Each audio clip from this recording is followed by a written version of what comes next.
तो चलिए दर्शकों, इस बीच आगे बढ़ेंगे। एक बड़ी खबर आपको बता दें, रूस में गहराया है पेट्रोल संकट।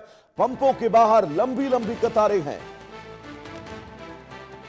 तो भारत और चीन को तेल बेचने वाला रूस खुद अब ईंधन के लिए परेशान है। यूक्रेन के ड्रोन हमलों से कई रिफाइनरियां प्रभावित है। रूस ने कजाकिस्तान से 50,000 टन पेट्रोल मांगा। कजाकिस्तान दुविधा में है, मदद करें या दूरी बनाए रखें। युद्ध का असर अब सीधे आम रूसी नागरिकों पर दिख रहा है। तो जिस रूस से भारत, चीन और दुनिया के कई देश करोड़ों बैरल कच्चा तेल खरीदते हैं, आज वही रूस पेट्रोल की कमी से जूझ रहा है। यह स्थिति इसलिए क्योंकि इस रूस दुनिया के सबसे बड़े तेल उत्पादक और निर्यातक देशों में गिना जाता है। लेकिन यूक्रेन युद्ध के बीच बदलती सैन्य रणनीति और ड्रोन तकनीक ने रूस की ऊर्जा व्यवस्था को झटका दिया है। पिछले कई महीनों में यूक्रेन ने रूस के प्रमुख तेल रिफाइनरियों, भंडारण केंद्रों और ऊर्जा ढांचे को निशाना बनाया है। इन हमलों के कारण कई रिफाइनरियों की उत्पादन क्षमता प्रभावित हुई है, जिसका असर अब घरेलू ईंधन आपूर्ति पर बिल्कुल स्पष्ट दिख रहा है। रिपोर्टों के मुताबिक रूस में कई इलाकों में पेट्रोल और डीजल की उपलब्धता प्रभावित है। पेट्रोल पंप पर लंबी लंबी कतारें हैं और सरकार को वैकल्पिक आपूर्ति के रास्ते तलाशने पड़ रहे हैं। इसी कड़ी में रूस ने पड़ोसी देश कजाकिस्तान से लगभग 50,000 टन पेट्रोल आपूर्ति का अनुरोध किया है। ये वही रूस है जो ऊर्जा महाशक्ति कहलाता है और जिसके तेल पर दुनिया के कई देशों की अर्थव्यवस्था निर्भर करती है, खुद भारत की भी। ऐसे में रूस का पेट्रोल के लिए दूसरे देश के सामने मदद मांगना अपने आप में अब बहुत बड़ी खबर बन गया है। दूसरी तरफ कजाकिस्तान भी अब मुश्किल में है कि अगर वो रूस की मदद करता है तो यूक्रेन की नाराजगी झेलनी पड़ सकती है। वहीं अगर मदद नहीं करने पर रूस के साथ उसके आर्थिक और रणनीतिक संबंध प्रभावित हो सकते हैं। कजाकिस्तान का बड़ा ऊर्जा निर्यात नेटवर्क रूसी पाइपलाइनों और बंदरगाहों पर निर्भर है, इसलिए उसके लिए फैसला बहुत आसान नहीं है। विशेषज्ञों का मानना है कि यूक्रेन के ड्रोन हमलों ने युद्ध का स्वरूप बदल दिया। पहले जहां लड़ाई सीमावर्ती क्षेत्रों तक थी, अब उसका असर सीधे रूस के अंदरूनी इलाकों, उद्योगों और आम नागरिकों तक पहुंच रहा है। रूस में बढ़ता ईंधन संकट इस बात का संकेत है कि युद्ध केवल अब मोर्चे पर नहीं लड़ा जा रहा, बल्कि आर्थिक और ऊर्जा के मोर्चे पर भी निर्णायक है। सवाल ये कि अगर ऊर्जा महाशक्ति रूस खुद ईंधन से जूझ सकता है तो इस युद्ध का अगला असर वैश्विक ऊर्जा बाजार पर कितना पड़ेगा। तो ये अपने आप में बहुत बड़ी खबर, क्योंकि यूक्रेन ने अब अपनी इस रणनीति को बिल्कुल यू टर्न दिया है और अब वो रूस की रिफाइनरियों पर हमले कर रहा है। आपको मॉस्को की तस्वीर याद होगी। मॉस्को में रूस की सबसे बड़ी रिफाइनरी, जिस रिफाइनरी पर ड्रोन अटैक करके उस रिफाइनरी को पूरी तरह से खत्म कर दिया गया, उस रिफाइनरी की उत्पादन क्षमता को शून्य कर दिया गया।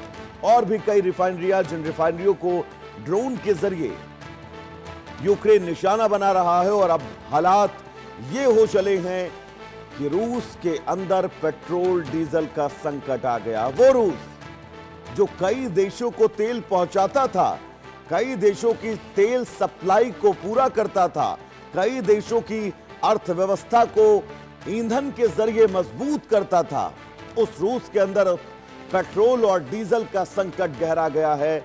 यह अपने आप में बहुत बड़ी खबर है। तो पेट्रोल पंपों पर लंबी लंबी कतारें लगी हैं, वो तस्वीर भी हम आपको दिखाएंगे। लेकिन फिलहाल रिफाइनरियों को सीधा क्षति पहुंचाना रूस को यह रणनीति यूक्रेन की अब भारी पड़ती हुई नजर आ रही है, क्योंकि अब रूस की रिफाइनरियों पर सीधा हमला। ब्रायन थॉमस हमारे साथ जुड़े हुए हैं तमाम जरूरी अपडेट्स के साथ। ब्रायन, वो रूस जो कई देशों को तेल पहुंचाता है, कई देशों की तेल आपूर्ति का सबसे बड़ा कारक है, वो रूस अगर तेल संकट से जूझेगा तो शायद मुझे नहीं लगता कि रूस के लिए इससे बड़ी कोई खबर और इससे ज्यादा चिंता का विषय कोई होगा। ब्रायन, सही बात कही है आपने कि कहीं ना कहीं रशिया ऑयल में काफी एक स्ट्रॉन्ग नेशन माने जाते थे।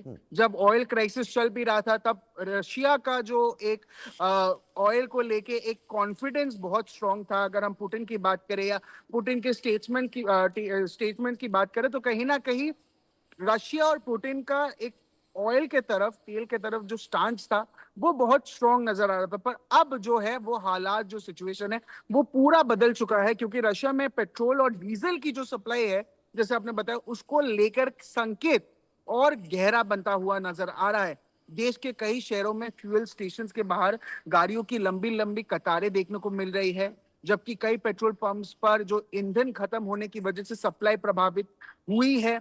इस बीच सरकार ने भी फ्यूल डिस्ट्रीब्यूशन को सामान्य बनाने के लिए इमरजेंसी कदम उठाने के लिए शुरू किया है। अब रिपोर्ट जो हमको इनसाइडर रिपोर्ट्स से पता चल रहा है, रिपोर्ट्स के मुताबिक यूक्रेन के ड्रोन हमलों में कई ऑयल रिफाइनरीज और फ्यूल शॉर्टेज डिपो को नुकसान पहुंचाया है, जिसके बाद जो रिफाइनिंग कैपेसिटी है उन पर काफी ज्यादा गहरा असर हुआ है। साथ ही बढ़ती घरेलू डिमांड और लॉजिस्टिक्स से जुड़ी परेशानियों ने फ्यूल सप्लाई चेन को और प्रभावित किया है। उसके अलावा ये भी सामने आ रहा है कि जो प्रॉब्लम्स है, जैसे क्रूड ऑयल के बारे में अगर बात करें, एक्सपोर्ट करने का जो एक जरिया है, उसको कहीं ना कहीं रशिया अब अपनी डोमेस्टिक फ्यूल डिमांड को पूरा करने की संघर्ष कर रहा है, उस पे एक स्ट्रगल है। और इस संकेत ने रशिया के एनर्जी सेक्टर और घरेलू बाजार पे नए सवाल भी खड़े कर दिए हैं। जी ब्रायन, अब तो बहुत मुश्किलें हैं क्योंकि 5 साल तक लगभग इस संघर्ष को पूरे होने वाले हैं।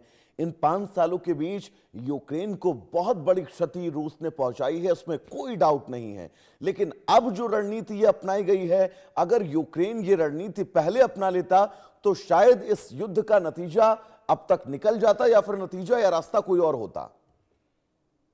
जी बिल्कुल, देखिए, क्योंकि ये काफी एक क्रिटिकल अटैक भी माना जाता है। अगर आप मिलिट्री साइट्स को नहीं टारगेट करते हो, अगर आप ऑयल रिफाइनरी को टारगेट करते हो, सिविलियन इंफ्रास्ट्रक्चर को टारगेट करते हो, तो वही कहीं ना कहीं एक डायरेक्ट कॉन्फ्लिक्ट ऑफ इंटरेस्ट होता है, जो अगर यूक्रेन और रशिया के तरफ से चलता आ रहा है। पर कहीं ना कहीं ये जो अटैक है, जो ऑयल रिफाइनरीज को किया गया है, ये रशिया के जो एक बैकबोन, क्योंकि रशिया का बैकबोन हम ऑयल मानते हैं, उस पे एक डायरेक्ट हमला या डायरेक्ट अटैक किया गया है। और रशिया के मिनिस्ट्री ऑफ डिफेंस ने भी ये कंफर्म किया है कि लगभग 1000 से ज्यादा ऐसे ड्रोन अटैक उन्होंने रात को इंटरसेप्ट किए थे। कुछ बहुत सारे ड्रोन से जो इंटरसेप्ट हुए थे, कुछ बहुत सारे ड्रोन से जो इंटरसेप्ट नहीं हो पाए, जिसकी वजह से जो इनके ऑयल रिफाइनरीज है उन पे काफी तेज झटका लगा हुआ है। जी अब आगे रूस की रणनीति क्या हो सकती है इन सिचुएशंस में, क्योंकि यूक्रेन के तमाम रक्षा संसाधनों को, तमाम तेल आपूर्ति को आपने पूरी तरह से पहले ही ठप कर दिया है। अब प्रेशर का अगला कदम क्या होगा रूस की तरफ से यूक्रेन को लेकर? देखिए, रूस के तरफ अगर मैं रूस की रणनीति की बात करूं, या रूस क्या सोचने वाला है, पुतिन का क्लियर यही रहेगा। अगर ऑयल रिफाइनरीज या रशिया के बैकबोन पे अटैक हुआ है और अगर ऐसा लगातार चलता आ रहा है, तो रशिया चुप नहीं बैठेगा। रशिया भी जो यूक्रेन के इंफ्रास्ट्रक्चर है, जो सिविलियन इंफ्रास्ट्रक्चर है, उन पे गहरा अटैक कर सकता है। क्योंकि कल ही व्लादिमीर जेलेंस्की ने भी काफी सारे स्टेटमेंट्स उन्होंने अपने प्लेटफॉर्म एक्स पे दिया था कि रशिया ने फाइटर जेट्स डिप्लॉय किए हैं उनके अगेंस्ट। तो कहीं ना कहीं ये अटैक चलता रहेगा, ये वॉर ऑफ वर्ड्स, ये वॉर ऑफ ड्रोन वॉरफेयर चलता रहेगा। क्योंकि कहीं ना कहीं अगर हम रशिया की बात करें, रशिया की अग्रेसिव स्टेटस की बात करें, वो उनकी अग्रेसिव स्टेटस यही रहेगा कि वो अपने फाइटर जेट्स को डिप्लॉय करे, क्योंकि यूक्रेन के पास इंटरसेप्शन ड्रोन्स का जो कैपेबिलिटी है वो ज्यादा स्ट्रांग है। तो ये सफल होते हैं ड्रोन्स को इंटरसेप्ट करने के लिए। पर कहीं ना कहीं अगर रशिया, जैसे पहले भी उन्होंने कुछ फाइटर जेट्स डिप्लॉय किए हैं, अगर वो करते हैं तो यूक्रेन के लिए भी एक मुश्किल सिचुएशन आ सकती है। जी ब्रायन, एक शब्द और एक खबर का जिक्र मैं लगातार इस खबर से जुड़ी कर रहा हूं कि रूस ने कजाकिस्तान से ईंधन आपूर्ति को लेकर बातचीत की है। यानी कि अब कजाकिस्तान एक ऐसे मोड़ पर खड़ा है, अगर वो रूस के पक्ष में जाता है तो यूक्रेन खफा हो जाएगा, और अगर यूक्रेन के पक्ष में जाता है तो ये तय है रूस खफा हो जाएगा। लेकिन रूस को भी वो खफा नहीं करेगा, क्योंकि बड़ी अर्थव्यवस्था कजाकिस्तान की रूस पर निर्भर करती है। हाँ जी बिल्कुल, क्योंकि देखिए, अगर मैं कजाकिस्तान की बात करूं, कजाकिस्तान रिलेटिवली एक छोटा देश है रशिया और यूक्रेन के मुकाबले। और कहीं ना कहीं रशिया ग्लोबल सुपर पावर्स में आगे आती है। उनके पास प्रॉपर, अगर फाइटर जेट्स की बात करें या डिफेंस वॉरफेयर की बात करें, उनका डिफेंस स्टैंड अप में रशिया का एक लेवरेज हमेशा से रहा है बहुत सारे देशों के आगे। अगर हम कजाकिस्तान की बात करें तो कजाकिस्तान कहीं ना कहीं उनका इंक्लिनेशन थोड़ा बहुत भी रशिया की तरफ हो सकता है, क्योंकि उनकी जो लेवरेज है वो रशिया की तरफ ज्यादा स्ट्रांग है यूक्रेन के कंपैटिबल में। ब्रांड बहुत शुक्रिया आपका, लेकिन ये बड़ी खबर है, रूस के अंदर पेट्रोल और डीजल